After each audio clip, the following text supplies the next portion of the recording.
guys noticed before, which were absolutely fantastic. You kept saying things like, there's bias and I can hear the difference in your voice. I can feel the body heat. I can feel this. I can hear this. Totally awesome. Even if you control for all of that, there's still error. There's still potential error, isn't there? And it's good error. It's probabilistic error. It's random chance error. We have to look at that as well. So we go to our t intervals. Number 8. This is where t interval lives. Number 8. Boom. We have data, and it's already in there, isn't it? It's so nice. We already have data, L1, L2. L1, L2. We've got it in distribution form. Cool? L1, L2. What the hell just happened? Sorry, I pushed the button. That was wrong. L1, there we go. L2. Let's be 95% confident. Let's be 95% confident. Sweet. Calculate it. Let it think a couple seconds. All right. Now, oh, Sherry's going, woohoo! We can argue that it is about 5. Oh, can't we?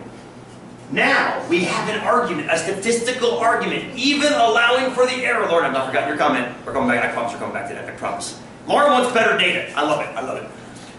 We now have an argument that we are doing statistically significantly better than guess But or you go. can't use a t-interval with it in less than 30. What's that? I thought you can't use a t-interval within less than 30. That's, remember what I told you about 30. No, It's- that's why I brought it up. Lauren's concern is you can't use a t interval less than 30. 30 is this anachronistic number. They get the same. But they get the same before that. It's just the number 30 has been handed down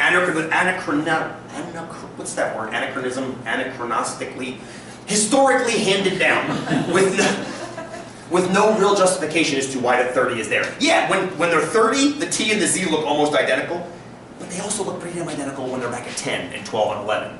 And I've seen some textbooks get so ridiculous this and go, if it's between 8 and 12, it's fairly good. 12 and 16, it's decent. 16 and 20.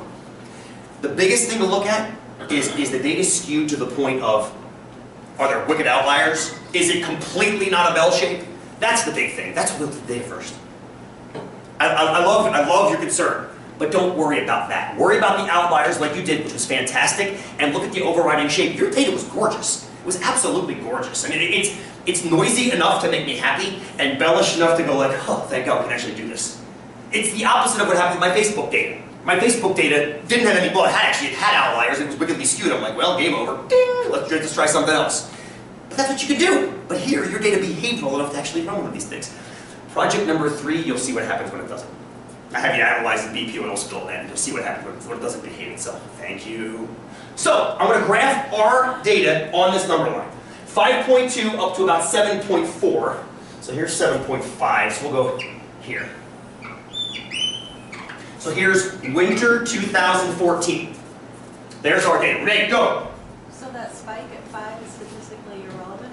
It's sampling error, if you think of it that way. It just happened in our sample. Renee is back to this graph, which I love, thank you. She's looking at that graph, there's a spike. Actually, the spike's at 6, I think. This guy right here, you mean? No, the one below 5. Oh, this guy hit at 4. Noise. Sampling noise. That's why I want to go back. No, it's good. That's why I want to go back and listen to Lauren and run the cumulative data as well. Because those noisy things will hopefully trend out and show you a better picture as I collect more and more data. Fair enough? Is that good? A little bit of random noise should happen in experiments. Now, what we just discovered is there is a statistically significant, maybe not practically, but statistically significant increase over guessing that we just determined, isn't there? At least 0.2. Now some people are going to say, yeah, that's statistically significant, but not practically significant. I don't want to argue that with you. I don't know how to argue that with you. You might be right, but I don't know how to argue it. But there is a statistically significant difference. Where's statistics about, not practical? Exactly. Practical would have to be more like in your majors. You'd know a lot more about it than I do. All I know is the fish that's at 5 can't get in this tank that starts at 5.2. I can't see now, but 5.2. Now, let's satisfy Lauren's curiosity, which I love. Let's now run the numbers on the historical data, And then we're going to come back and finish the quiz up to make sure we all have the quiz. Because there's a bunch of questions on the quiz. We've been answering them kind of out of order, which I love. But I want to come back and make sure we get them all answered. So now let's run the cumulative data.